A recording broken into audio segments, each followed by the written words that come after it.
Shalom, shalom. I'm Rapha'Yah. Welcome once again. Shabbat shalom, Shabbat shalom. We are going to study a little bit of the Parashat Wayera. This Parashat is or Torah portion is very important, very understanding how our father Abraham conveyed the instruction of the Creator, the instruction of the Almighty, and how we, as students of the Torah, supposed to convey the Torah nowadays in this day and age.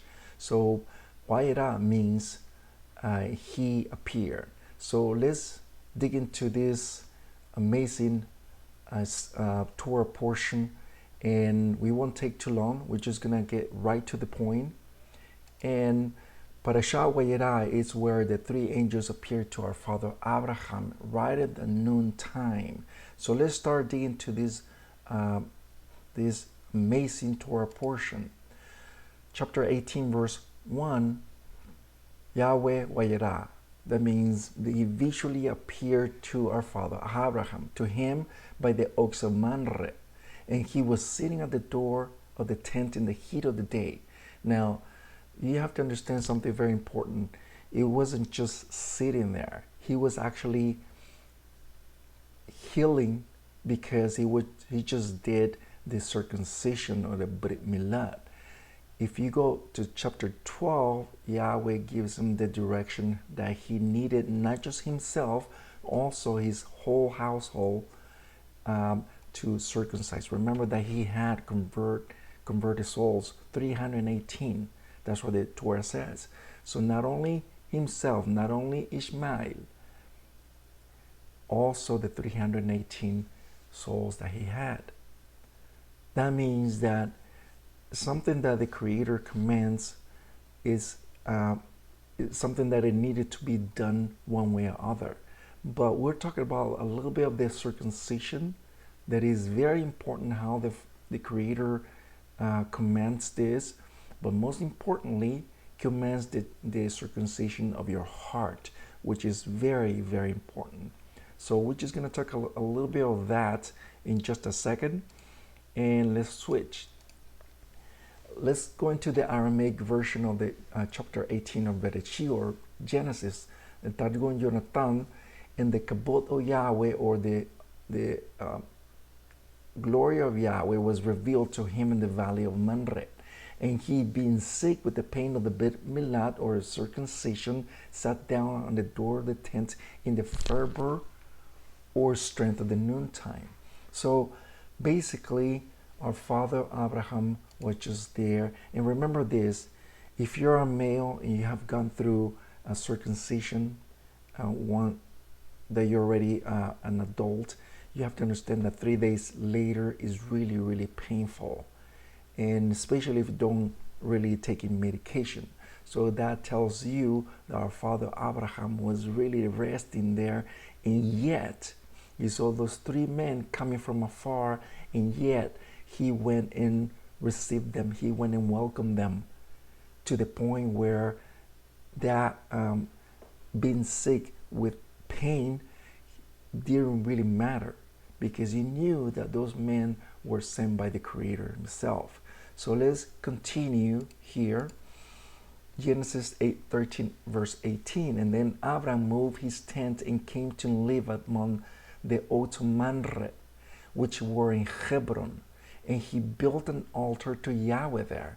Now, the reason why I bring in these verses to light is to understand that every time we read little details or anomalies like this, is because it wasn't just a name, it was an actual person. Moreh happens to be an ally of Father Abraham.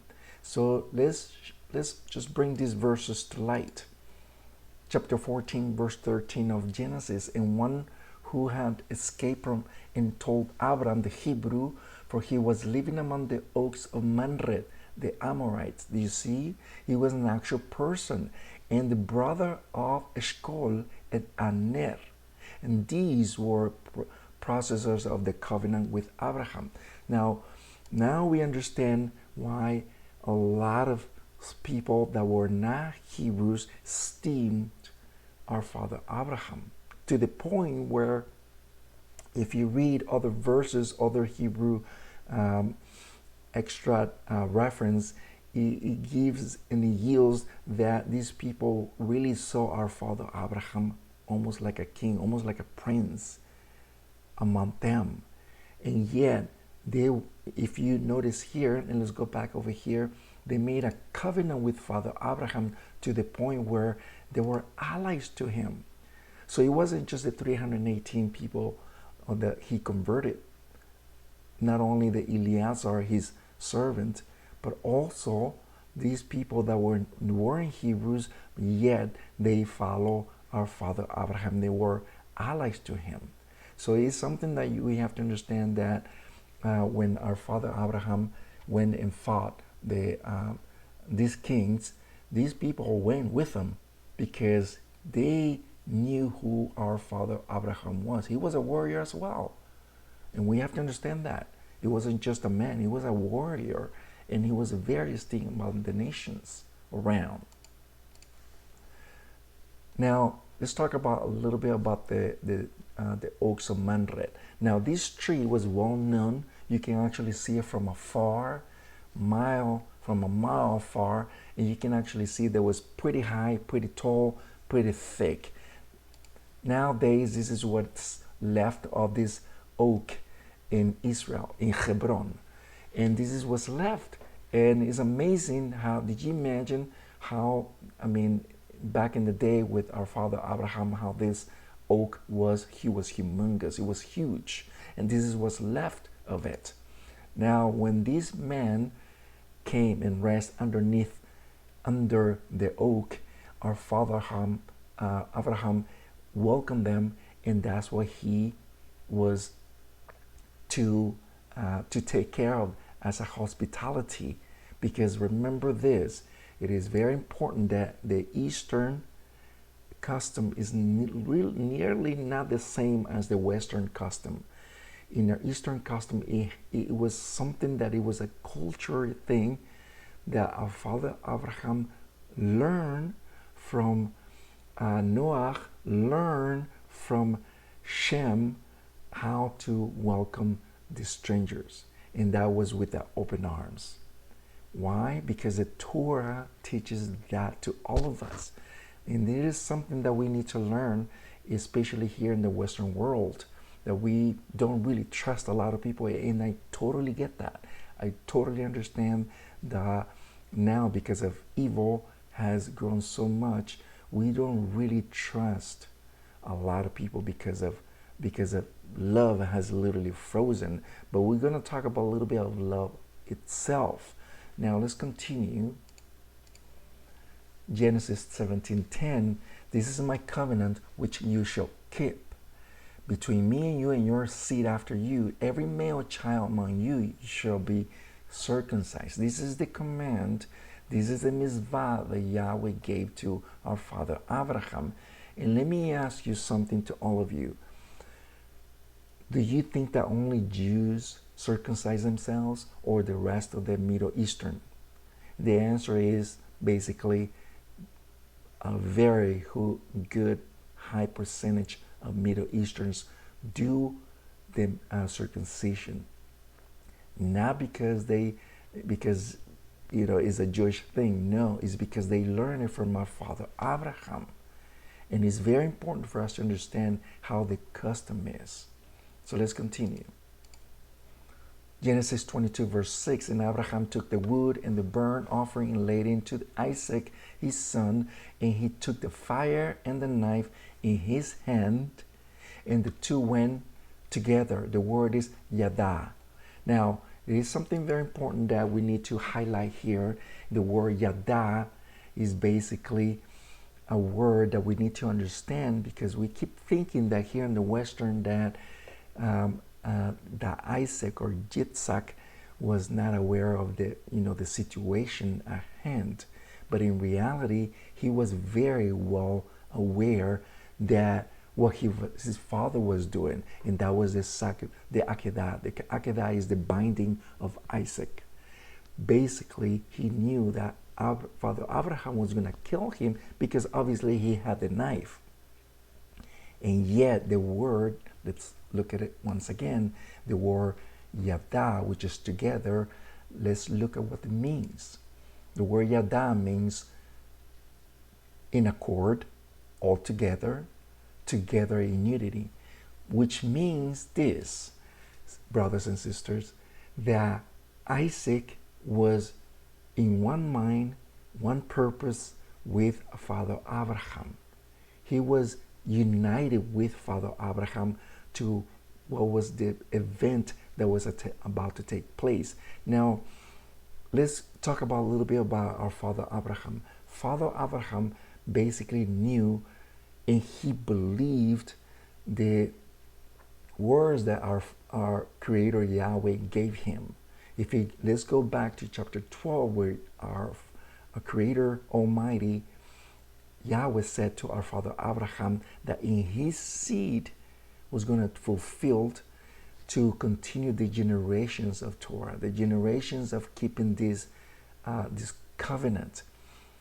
And so he believed that even though he would sacrifice Isaac, he will raise him from the dead to fulfill that promise. Now, how do we know all this? Let's go to, if you want to write it down, I don't have it here because of time, but write down chapter 11 of book of Hebrews, where it speaks about the emunah. Emunah means firmness, what they call in the Christian world faith. And if you keep reading where it gets to our father Abraham, it says very clear that he has so much emunah, firmness, that he knew that even though he will kill him, he will raise him from the dead, Yahweh, to fulfill that promise. So now we understand. So once again, if you go into the book of Ecclesiastes, chapter 1, verse 9, says very clear what it was, it will be again. The history repeats itself. It's a foreshadow of our Mashiach, Yahushua. It's a foreshadow that Yahweh has the same purpose, the same mind of the Mashiach, or we should go the other way around. So let's look at some certain verses that what we're talking about. Look at what the book of John chapter 10 verse 17 says. For this reason my Father loves me, because I lay down my life, that I may take it again. You see that? Chapter 10 verse 30, the same book, and I and my Father are one. The word is echad. Echad means one. One mind, united, one mind in purpose, one mind in what the Father has conveyed and planned it out. So it's not talking about the Trinity, quote unquote. It's not talking about number. It's not. It's talking about, as we just said, what Yahweh has planned it out from the very beginning of the world, and that is for mankind to be saved. So let's continue. Genesis 18 verse 20, Yahweh said, the cry of Sodom and Gomorrah is great, and their sin is exceedingly heavy. Now, once again, we see it here that the sin of Sodom and Gomorrah was totally great, but I just want to make a note of these. This is very important because we have to understand that every time we talk about Sodom and Gomorrah, we always connect it with homosexuality and Sodomites, right? But in reality, it wasn't just that. It was also something even greater than immoral sin. And let's look into something else. And let me show you what I'm talking about. Is Ezekiel 18 verse 7. It has not oppressed a man, and he returned his pledge to the debtor, and has not robbed by robbery has given his bread to hungry. He has covered the naked with clothing. Now, the reason why I bring this verse is because chapter 18 talks about the tzaddik. The tzaddik is somebody who's righteous, somebody who's a just man, somebody who keeps the Torah, somebody who goes apply the Torah by actions, not just a study. Studying is good, doing prayer or tzedakah is good, but doing the action is that's what you have learned, you apply it in your life. Here, chapter 18, just keep reading the whole thing, but when it gets to this verse, talks about how can you do tzedakah. Tzedakah means how can you do good to your neighbor. How can we do to your neighbor? By not doing evil to your neighbor. Instead, we do the opposite. If you see the naked, you clothe. If you see the hungry, you give him food. You give him bread. Now, the sin of Sodom and Gomorrah was completely the opposite of what we're reading right now. And I want you to see this, what I'm talking about. But first, I want you to see something that was happening in the first century. In Revelation 3, verse 18, it's talking about the Kehillah, or the synagogue in Laodicea. And the messenger of the Malach of the Kehillah of Laodicea, which happens to be one of the synagogues in Eastern Asia. So here, look at what the Mashiach says to this place, to these brothers and sisters. 13 verse 15 of Revelation, I know your works, that you are neither cold nor hot. I would that you were cold or hot. So because you are lukewarm and neither cold or hot, I am about to vomit you out of my mouth. Now, we have to understand something very important. I want you to do research, and I want you to find out what was Laodicea about. What was this city about? They happened to be rich. They happened to have an aqueduct or hot spring that was coming from underneath, from subterranean, and also it was a cold, also water that was coming out. Besides being hot, they also have a cold subterranean that when both of them went to, like a spring, went to an actual spring, and it came out to look warm. Our Mashiach is telling them that they're neither cold or hot, they're actually lukewarm. Is telling them that they don't know how to make up their minds. Either you are following the Torah or you're not. There are people today that they think they are following Torah, they are religious, but in reality, not even close. Because when they're outside, when they're with their friends, with their family, they're totally opposite when they're in the synagogue or in the temple. And we cannot be, because when you're like that, you become basically a hypocrite. And exactly what the Mashiach said in the first century about the Pharisees, because they appear to be something, but in reality was completely the opposite. The Mashiach says very clear, you're neither one of them. You're totally a liar. Look at what it says, verse 17, because you say I am rich and I may rich and I have need of nothing. I do not need of that you are a miserable and wanderer and poor, blind and naked. See, you have to understand something in the first century. This city was so rich. It was so rich that there was an earthquake, that they were so boasting themselves, they have so much money that they actually rebuilt it themselves. They didn't need the Roman Empire to help them out, but they did it themselves.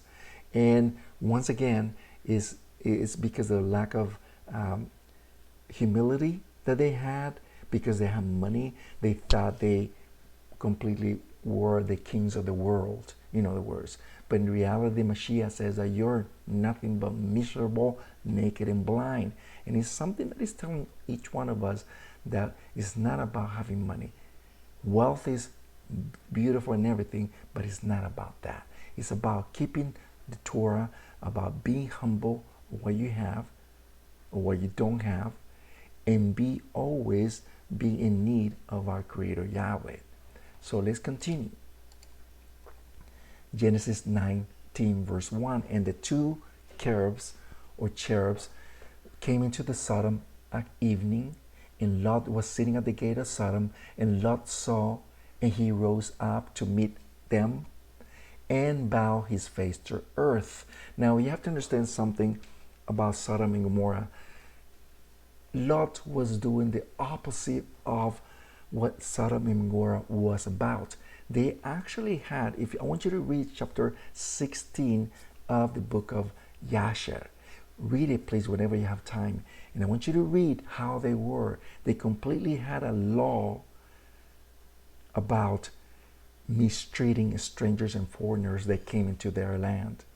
And they actually look at what they did. They gave them gold, they gave them silver, and they just gave it to them.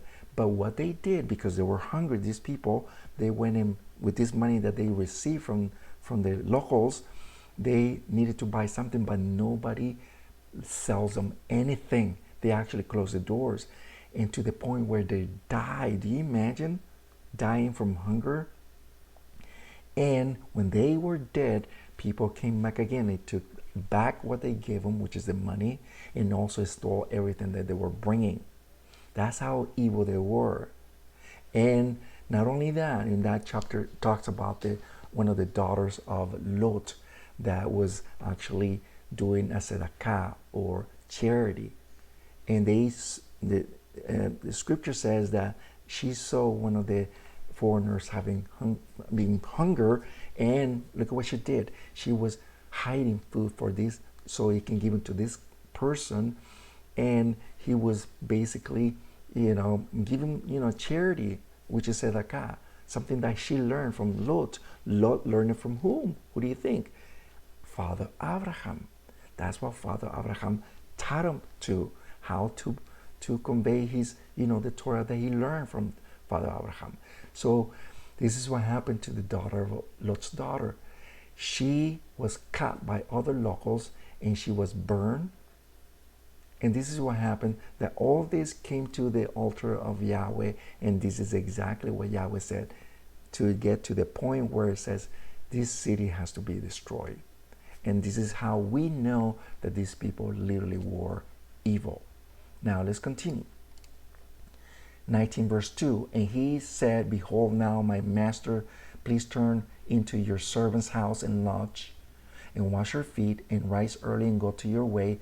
And they said, no, for we will lodge in the street. Now, do you think that our father, the Lot, was being tested here? Absolutely. You have to understand that Yahweh tested us to see if we are going to insist on tzedakah, insist on Torah, insist in our daily livelihood about doing Torah to the rest. How can we show light to the rest if we don't do what we have learned in the Torah? It's not about just learning, it's about action. Action speaks louder than words, right? So here he was doing an action, and guess what they did? They actually went along with Lot. Now let's continue. Look at the word, the Targum Ankelos of Genesis 19 says, he urged them very hard, you see that? And they turned to him and came to his house. He made feast for them and baked matzos for them, or unleavened bread, and they ate. Now, what event was around that season? It was the event of the Feast of Matzos, which is the festival of unleavened bread. They were eating matzos right here. Very clear that always the Creator is always testing us. How are we even in the middle of the festival? How do we know all this? Let me give you a couple of examples. Remember when our Mashiach, or Yahushua, he was having the Last Supper, what they call it, the last Pesach, the last Passover with his disciples.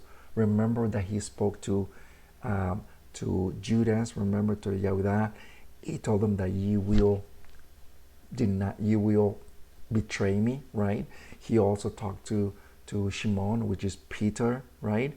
He told him, you're gonna deny me 3 times. So he was pretty much, telling them, each one of them, that they were gonna be tried. We are going to be tried. How are we going to respond to this kind of trials? Are we gonna succeed in these trials, or we're just gonna fail like they did? We need to learn from this failing of our fathers. We need to learn how we can make it better in this day and age. Remember that things are not getting better, they're getting harder. How can we do Torah in this last age, this last generation? That is the question that you need to answer to yourself. Numbers 18 verse 9, and the heave offering and the set apart things which are the sons of Israel should lift up to Yahweh. I have given them to you, to your sons, and to your daughters with you by a never-ending statute, a covenant of salt.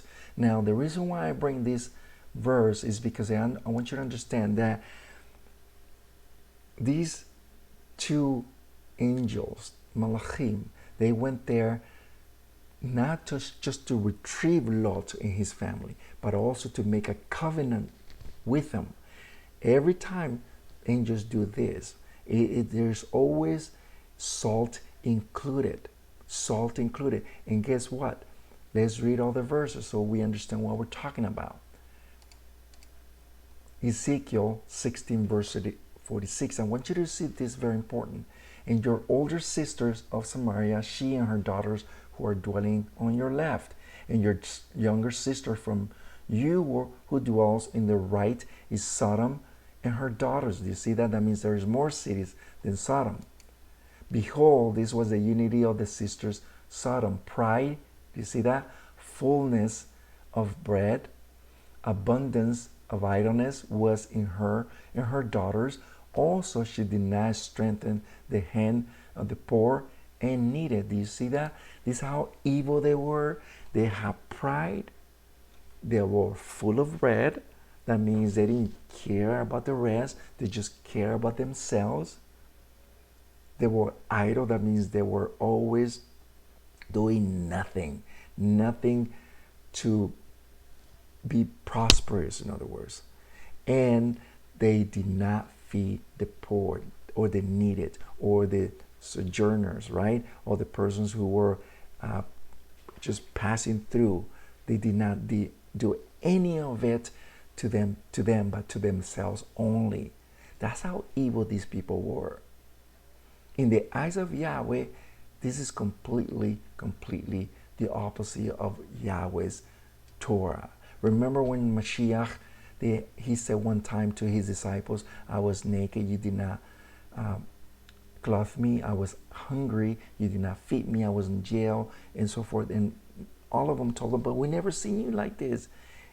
Remember what he replied? If you do this to each one of these little ones, you do that to me. You see, that completely the opposite of Sodom and Gomorrah. Let's continue. The salt that these angels were making this covenant with, apparently Lot did not have enough, in other words. Look at what it says here. Lot's wife, Ade, that was her name, was rescued from the turmoil of Sodom. Jealous of others, however, she did not want to offer hospitality to guests. When she goes to her neighbors for salt to give it to her husband guests, she let the city know that Lot is hosting guests. The town people stormed the house to Lot and his guests. Lot's wife thus sinned through salt and she became the pillar of salt. They see that how we know why she became a salt is because that covenant of salt that the Malachim or the angels were making with Lot, she became one as well. So now let's talk about a little bit about salt. Remember, salt does 3 things: irritates, purifies, and also does something else. It purifies your heart, to the point where you need to be someone who will give taste to the world. And that's the third. Remember that our Mashiach said that we are the salt of the world? Very important. But not only that, let's talk about a little bit of Lot's wife, Ave. She went and gossiped, which is Lashon Hara. Lashon Hara means evil speech. She went and gossiped to the rest, and that no wonder why they came and stormed to the house, because they went in and told this evil act. Jealous of others, she offered no hospitality to the guests. The messengers initially did not want to be her guests. And exactly right, because the Torah speaks about Lot the righteous. The Torah does not speak Lot and his wife and the whole family. It only talks about Lot. And he wants that he was more tzaddik, in other words. He was righteous than the rest. He even tried to prevent her from entering the house. Lot's wife divided her house into two parts and said to her husband, if you want to receive them, do it in your share. That's how evil she was too. Lot wanted the members of his household to participate in the meritorious act of hospitality as Abraham done. And he asked his wife to bring them salt. And she replied, do you want to learn this bad habit from Abraham? You see that? So in other words, she was telling her husband, this is not our custom here. This is not this city's custom to do hospitality to strangers. Remember where they were coming from. Remember that they were coming from Abraham's household. This is what they did. This is something good. It's not something bad. Yeah, they learned the bad habits of the city. You have to understand something very important. We, as Hebrew, as Hebrews, as Talmidim or disciples of our Mashiach, we need to put boundaries in our lives. We need to put boundaries in our lives. Why? Because there's always somebody's going to bring something in your life, in your family, to contaminate. You need to put boundaries. The Torah is full of boundaries. You should not do this because this is going to happen. Remember when Yahweh said to our forefathers in the wilderness, he said to Moses or Moshe, remember, to tell them not to go into those people when they enter into the land. Do not go ask, how do you serve these demons, this Elohim? That's how we're going to learn. And this is going to bring these teachings, these customs, and you're going to mix it. You're going to mix it with the service of Yahweh. And this is what's going to happen. This is exactly what's happening today with Messianism, with Christianism, and even our Jewish brothers. There's a lot of customs that have nothing to do with the service of Yahweh, and is mixed with a lot of paganism. We need to be careful. We cannot mix water and oil because neither one of them can mix. We need to put boundaries. Let's continue. We're almost ending. 19 verse 14 of Genesis. And Lot went out to speak to his sons-in-law, those taking his daughters. And he said, rise up and go out from this place, for Yahweh is about to destroy the city. And he seemed as one joking to his sons-in-law. In other words, they did not believe Lot's. In other words, today, this is exactly what's happening with our families. We keep telling them about, repent, teshuvah, about changing the way of life, traditions, man traditions and stuff that we just dragging and dragging. We keep telling them that something might happen, evil might happen, because they continue with these evil acts, and they still continue because they think we're joking. Exactly. Once again, the history repeats itself. We need to continue keeping Torah. We need to continue always spreading as a salt, as a taste, as something that is going to spice it up to the nations, so the nations can learn Torah as our fathers did. Matthew 5:13, our Mashiach said, "You are the salt of the earth," and we are indeed. We are the light of the world. We're supposed to know better.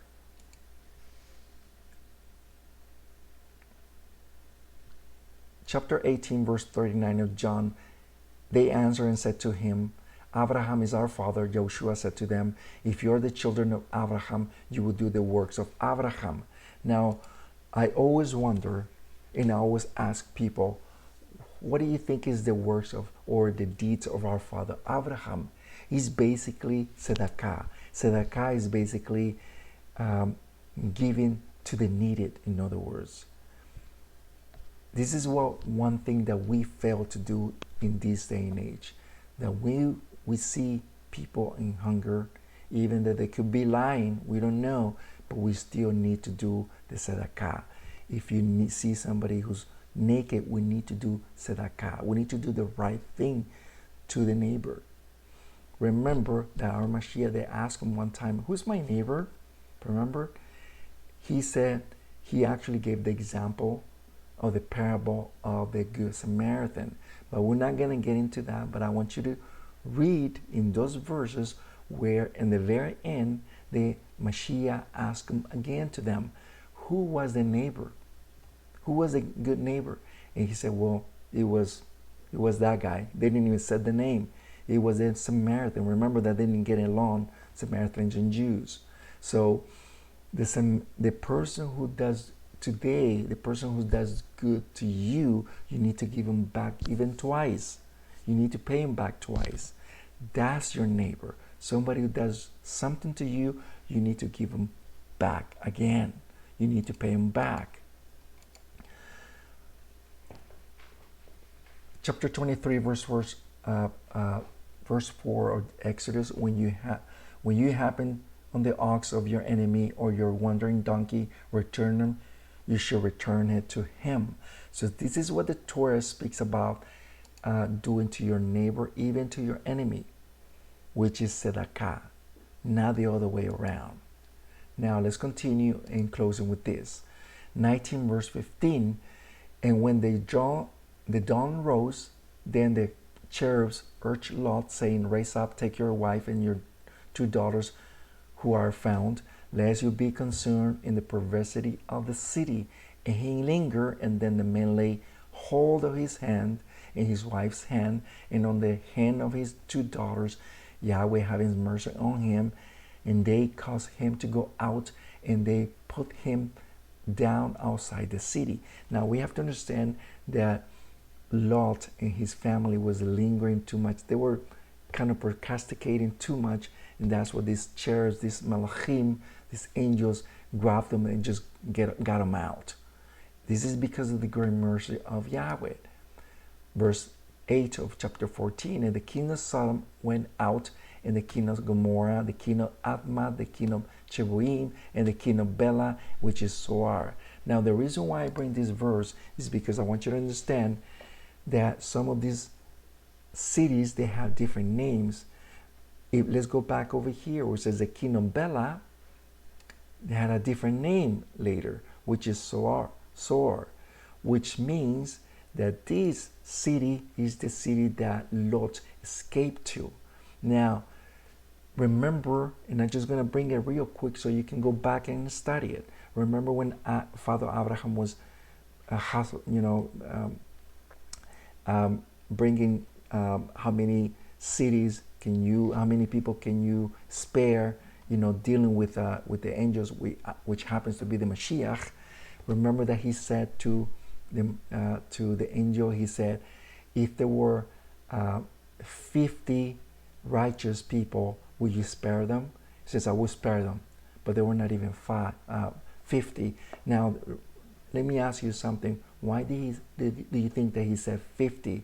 Because there were 10 for each city. There were 5 cities. Out of the 5 cities, one was a spare, which happens to be this one, Zoar. That's where Lot went to flee from the destruction. Now, and we'll find out about that. So let's go back over here. Genesis 19 verse 22. Hurry, escape there, for I am not able to do anything until you have come there. So the name of the city was what? Called Zoar. This is where this place was, and this is a place where it was spared because of Lot's doing. 19 verse 26, and his wife looked back with a pleasure from behind him, and she became a pillar of salt.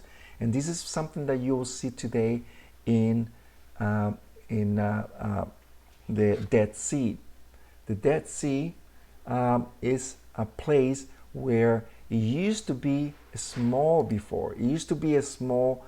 The Dead Sea was pretty small back in the day, but when the destruction of Sodom and Gomorrah and these cities, these 4 cities, guess what happened? The ocean, well, the sea became a little bit bigger, and that's what you're gonna see today. That Dead Sea, which is used to be that partially was those cities right down there, down the cliff. So whenever you have a chance, I want you to look up there and you'll see that's where it is. There's nothing there left because, of course, there's a sea there, the Dead Sea.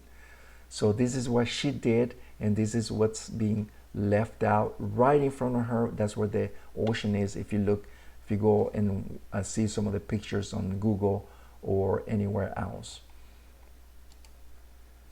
And this is what became later an ocean seed, which is that seed. Now, Hosea 18 verse 8, we're almost closing. How should I give you up, Ephraim? How should I deliver you, Jesiah? How should I make you like Admah? You see that? Should I set you like Seboim? My heart has turned within me. My compassions are kindled together. And the reason why Yahweh speaks about the destruction of all these 4 cities and making a comparison with Ephraim, which happens to be the northern kingdom. Remember, there are 12 tribes.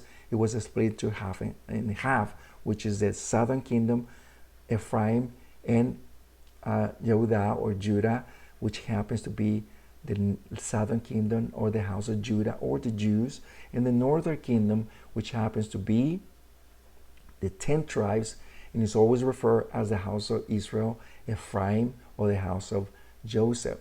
So here speaks about the northern kingdom, us, the northern kingdom. And he says, how should I destroy you? You are my firstborn.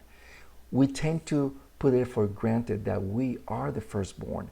Do you know that the double portion belongs to the firstborn, which happens to be us? We do not take advantage of it. We do not take advantage of the double portion. Yahweh has given us the double portion of Chodmah. Chodmah is understanding. We have an advantage, which is the Mashiach, Yahushua. Why don't we take advantage of it? Why don't we proclaim this gift that Yahweh has given us because of our Mashiach? And here it says that Yahweh would not destroy us like he destroyed forever and ever these evil cities. So there's just a comparing here about these cities. We're going to end this, chapter 19, verse 28, and he looked towards the face of Sodom and Gomorrah and towards the land of the plain, and he saw, and behold, the smoke of the country went up like the smoke of furnace. And it happened when Ayil Almighty destroyed the cities of the plain, Ayil Almighty remembered Abraham, and he sent Lot out from overthrow when overturning the cities on which Lot lived. Now, once again, this is what Yahweh did about these cities, to smoke them completely, completely destroy them. And this is what I want you to see this, what the cherub said to, we're going to see it, 19 verse 21. And he said to him, see, I have lifted up your face also to this thing without overthrowing the city for which you have spoken. In other words, the Malachim, the angel told him, I'm going to spare this place because of you. Because of you, I have spoken, I will spare this place. Look at what it says here, and that's where we know that there were 5 cities. but one was spare, which is Seboim. Now, I'm sorry, Soar. Soar was the one that's spare. We're going to end with this verse, 29 of Deuteronomy or Devarim, verse 23. And the whole land shall be burned with brimstone and salt, and should not be sown, nor shall be a sprout, nor shall be there any herb in it, and it shall be like the overthrown of Sodom and Gomorrah, Admat and Seboim, which Yahweh overthrew in his anger and his fury. So once again, brothers and sisters, this is something that Yahweh has done in the past.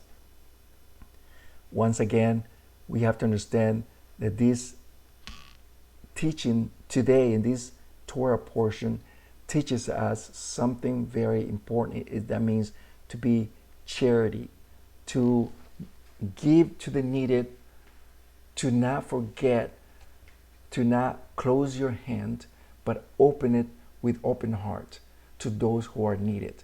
Because those are the deeds of our father Abraham. Those are the deeds even of our Mashiach, even our forefathers.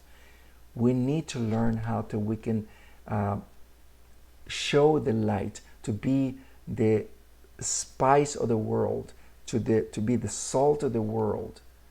Remember, without the Torah, the nations cannot learn. We are the salt, and therefore we need to make people know that there is an Almighty that has given the Torah for the nations to learn. And that is one of the reasons why we take these Torah portions throughout the whole year to understand what the Creator wants from us. I'm Moreh, Rapha'Yah. Once again, hopefully the Creator may grant you chesed, favor, and we can pretty much continue the study of Torah, because this is what the Creator wants from us, and we follow the steps of our Mashiach. Once again, Shabbat Shalom, Shabbat Shalom. We'll see you next time. For more content in production, please subscribe to our channel and give us a like. Thank you. We'll begin.